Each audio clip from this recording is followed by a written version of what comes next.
Apakah semua agama benar? Mungkinkah semua orang bisa masuk surga?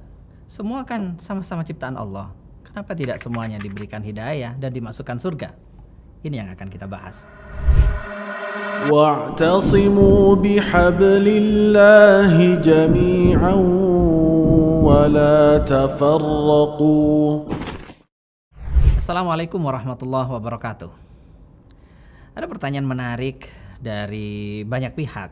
Ketika manusia sama-sama diciptakan oleh Allah, semuanya atas kendali dari Allah, lalu kenapa Allah tidak memasukkan semuanya ke surga? Mungkinkah semuanya bisa masuk surga? Mungkinkah semua orang diberikan hidayah? Dan kenapa juga kok tidak semua diberikan hidayah? Nah, untuk menjawab pertanyaan-pertanyaan ini, maka kita lihat dari perspektif siapa ini harus dijawab. Misalkan pertanyaan, apakah semua agama benar? Pertanyaan ini harus dijawab melalui perspektif siapa? Apakah dari perspektif masing-masing penganut agama? Kalau ini yang dimaksud, maka semua agama dalam arti agamanya masing-masing adalah diyakini sebagai kebenaran, tapi kebenaran yang subjektif. Kemudian kalau dari perspektif pengamat yang netral agama, ada beberapa pengamat peneliti yang tidak ingin masuk kepada satu agama tertentu, sehingga dia menyatakan bahwa semua agama intinya sama, semua ajarannya sama, yang berbeda hanya di permukaan saja. Kalau perspektif mereka, maka semua agama itu benar memang, karena dia menempatkan agama sebagai objek penelitian yang sama, yang setara. Kemudian kalau perspektifnya bukan perspektif itu, tapi perspektif Tuhan yang kita percayai, perspektif Allah Subhanahu wa Ta'ala, maka jawabannya tidak seperti itu. Dalam perspektif Al-Quran, agama yang benar itu hanya satu. Allah Subhanahu wa Ta'ala berfirman, Innad dina indallahil Islam. Sesungguhnya agama yang benar di sisi Allah hanya Islam saja. Ini artinya agama yang lain tidak diterima oleh Allah Subhanahu wa Ta'ala. Dinyatakan secara jelas dalam surah Ali Imran ayat 19. Kemudian dalam surat yang lain, Allah Subhanahu wa Ta'ala berfirman, "Wa may yabtaghi ghairal islami dina fala yuqbala minhu wa huwa fil akhirati minal khasirin." Siapa yang mencari agama selain Islam, maka dia tidak akan diterima. Wa huwa fil akhirati minal khasirin, dan dia di akhirat sudah dijamin pasti akan menjadi orang yang rugi. Mencari agama selain Islam. Islam itu apa? Tentu Islam yang di sini adalah Islam yang memenuhi rukun Islam. Karena Islam di sini tidak mungkin dimaknai sebagai semua agama yang pasrah adalah agama Islam. Ini adalah penafsiran yang ahistoris. Tidak begitu. Islam ya yang memenuhi rukun Islam, yang percaya kepada Allah, percaya kepada Rasul dan seterusnya. Itu Islam yang betul-betul diterima di akhirat. Kemudian, apakah semua bisa masuk surga? Lagi-lagi pertanyaan ini harus dijawab dari perspektif siapa? Apakah dari perspektif orang peneliti yang menganggap agama hanya sebagai sebuah objek penelitian? Kalau dari perspektif mereka ya bisa saja mereka mengatakan semua agama sama, bisa masuk surga, dalam arti surganya masing-masing begitu. Tetapi kalau lagi-lagi kita Islam dan kita mau melihat dari perspektif Al-Quran, maka dalam surat Al-Bayyinah ayat 6 Allah Subhanahu wa Ta'ala berfirman, Innal ladzina kafaru min ahlil kitabi wal musyrikina fi nari jahannama khalidina fiha ulaika hum syarrul bariyah.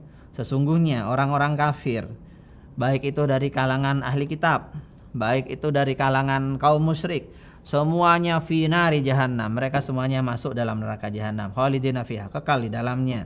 Ulaika hum syarrul bariyah, mereka itu adalah manusia yang buruk. Ini adalah perspektif Al-Quran. Al-Quran yang bicara begini. Kalau sudah Al-Quran mengatakan mereka masuk neraka, bagaimana mungkin kita yang menyatakan percaya Al-Quran kemudian mengatakan mereka semuanya masuk surga? Nah, ini kan posisi yang tidak jelas. Karena harus difahami bahwa surga itu ada yang punya. Dan yang punya itu memberikan syarat mutlak untuk memasukinya. Syaratnya adalah Islam. Jadi meskipun sebagian dari kita ingin memasukkan semua orang ke surga. Semua yang baik-baik ingin kita masukkan ke surga. Non-muslim yang baik semuanya ingin kita borong ke surga. Surga itu bukan milik kita. Bukan kita yang berhak memasukkan siapapun ke sana. Tetapi yang punya surga. Dan itu Allah Subhanahu wa Ta'ala yang sudah berfirman seperti tadi. Jadi kalau ada orang yang memberikan jaminan dengan meyakinkan bahwa semua orang bisa masuk surga, maka perlu ditanya, itu surganya siapa? Surganya dia? Atau surganya siapa? Atas otoritas apa dia memberikan jaminan itu? Masuk surga itu yang bilang jaminannya apa? Apakah itu otoritas Tuhan? Kalau iya maka mana ayatnya? Kalau apakah itu otoritas kenabian? Kalau iya, nabi siapa yang mengatakan begitu? Atau tidak ada otoritas? Kalau tidak tanpa otoritas ya sama saja ucapan itu hanya sekedar ucapan kosong yang tidak punya dasar apa-apa. Bahkan kita mau memasukkan orang ke suatu tempat apapun, mau ke tempat hiburan, mau ke apapun, kita tidak dapat serta-merta memasukinya. Harus ada yang punya otoritas yang bisa mengizinkan memasuki wilayah tersebut. Jadi apalagi ke surga. Kemudian pertanyaan selanjutnya, kenapa tidak semua orang diberi hidayah? Kenapa tidak semuanya kemudian oleh Allah ditunjukkan jalan yang benar sehingga semuanya bisa masuk surga bersama? Dalam konteks ini di surat Ar-Ra'd 31 Allah berfirman, "Afalam yai'asil ladzina amanu allau yasha'ullah lahadan nasa jami'ah." Apakah orang-orang yang beriman itu tidak mengerti bahwa seandainya Allah mau, Allah memang akan memberikan hidayah pada semua orang? Artinya apa? Jawabannya, kata kuncinya adalah kalau Allah mau. Tetapi masalahnya Allah tidak mau. Allah tidak mau. Dalam ayat yang lain, Al-A'raf 155, Allah berfirman, "In hiya illa fitnatuka tudillu biha man tasya wa tahdi man tasya." Itu adalah ujian darimu ya Allah. Engkau dengannya membuat orang tersesat dan dengannya engkau memberikan hidayah kepada orang yang engkau kehendaki. Jadi semuanya tergantung kepada kehendak Allah. Nah, karena semuanya tergantung kepada kehendak Allah, pertanyaan tadi, kenapa Allah tidak berkehendak? Ini pertanyaan aneh, sebab pertanyaan ini sama saja dengan mengatur kehendak Allah. Allah harus begini, Allah harus begitu. Kalau tidak maka dipertanyakan kenapa begini dan kenapa begitu. Kembali lagi ke awal, atas otoritas apa kita mau mempertanyakan kehendak Tuhan? Jadi hidayah itu adalah hak prerogatif Allah. Allah semata yang dapat memberikan hidayah itu kepada orang yang Allah pilih. Kepada si A, kepada si B, kelompok A, kelompok B, dan seterusnya. Allah semuanya yang menentukan, bukan area manusia. Kemudian Allah menciptakan makhluk itu beragam. Nah, ini yang harus difahami. Jadi makhluk-makhluk Allah itu banyak jenisnya. Ada yang diciptakan semua baik, semuanya baik, tidak ada yang bermaksiat satupun. Semuanya dapat hidayah. Nah, ini adalah makhluk yang kita kenal sebagai malaikat. Tidak ada satupun malaikat yang bermaksiat. Kemudian ada makhluk yang diciptakan semuanya buruk, tidak ada yang baik. Nah, inilah makhluk yang kita kenal dengan nama setan. Kemudian ada juga makhluk yang diciptakan netral, tidak bisa disifati baik ataupun buruk. Apapun itu pokoknya netral saja, yaitu hewan. Tindakan hewan tidak bisa disebut baik buruk. Juga benda-benda, barang-barang tidak bisa disebut baik atau buruk. Jadi ini adalah ragam ciptaan Allah. Kemudian ada satu makhluk unik yang diciptakan Allah dengan kemampuan untuk menjadi baik dan sekaligus kemampuan untuk menjadi buruk. Lah, inilah kita, manusia dan juga jin. Jadi kemampuan untuk menjadi baik dan buruk ini adalah keunikan manusia dan jin, yang dengannya manusia berkesempatan untuk menjadi bahkan bisa lebih spesial dari malaikat. Ya, para nabi derajatnya di atas malaikat. Tapi di satu sisi juga punya kemampuan untuk lebih buruk daripada setan. Jadi disinilah keunikan manusia dan nilai manusia itu sebenarnya terlihat. Karena itu, mengapa tidak semua diberi hidayah? Ya, sebab memang desain manusia diciptakan demikian sejak awal.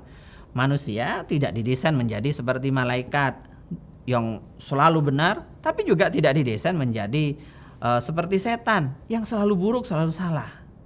Dan ini adalah nilai yang menjadi keunikan dan keistimewaan manusia. Yang sebab ini manusia kemudian dimuliakan oleh Allah. Walaqad karramna bani Adam. Kami betul-betul memuliakan Bani Adam. Jadi jangan malah keunikan ini dianggap sebagai sebuah kekurangan. Jadi kemuliaan manusia itu adalah kemampuannya untuk berlomba-lomba dalam kebaikan. Seperti dinyatakan dalam surat Al-Maidah ayat 48, walau sya'allah la ja'alakum ummatan wahidah walakin liyabluwakum fima atakum fastabiqul khairat. Jadi seandainya Allah berkehendak, maka Allah akan menjadikan kalian semuanya menjadi satu umat yang sama, tidak akan ada perbedaan. Tetapi itu tidak dilakukan, kenapa?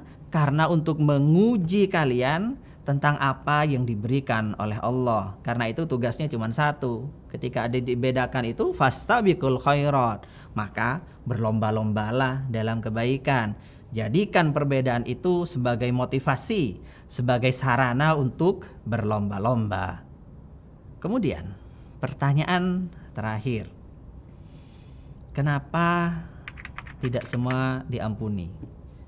Kalau memang Allah menciptakan manusia sedemikian rupa dengan potensinya masing-masing, potensi untuk menjadi baik dan buruk, kenapa pada akhirnya Allah tidak mengampuni semua?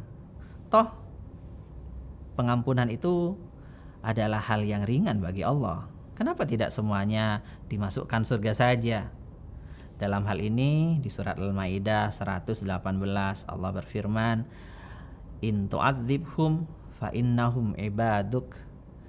Kalau engkau wahai Allah kemudian memutuskan untuk menyiksa mereka, mereka itu semuanya adalah hambamu, terserah mau engkau apakan. Wa in taufir lahum fa innaka antal azizul hakim. Tetapi kalau Allah, engkau ya Allah mengampuni mereka, engkau adalah yang maha besar, maha mulia dan maha bijaksana.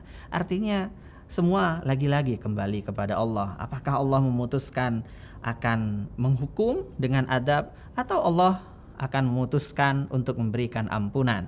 Semoga kita menjadi orang yang diampuni oleh Allah dan dimasukkan ke surganya. Ini adalah harapan yang bisa kita buat, bukan malah mau mengatur-ngatur Allah dan seolah menyalah-nyalahkan Allah atas keputusan yang Allah pilih.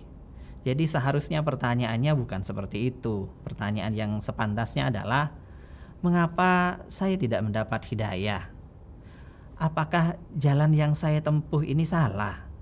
Apakah dosa saya terlalu besar sehingga saya ditinggalkan? Bagaimana cara saya mendapat hidayah supaya saya menjadi orang yang beruntung dan masuk surga? Bagaimana saya menjadi orang yang lebih mulia dari para malaikat? Jadi pertanyaan-pertanyaan seperti ini yang harusnya ditanyakan. Pertanyaan yang membuat kita termotivasi dan berlomba untuk menjadi lebih baik. Bukan malah pertanyaan yang seolah-olah menyalahkan Allah. Assalamualaikum warahmatullahi wabarakatuh. واعتصموا بحبل الله جميعا ولا تفرقوا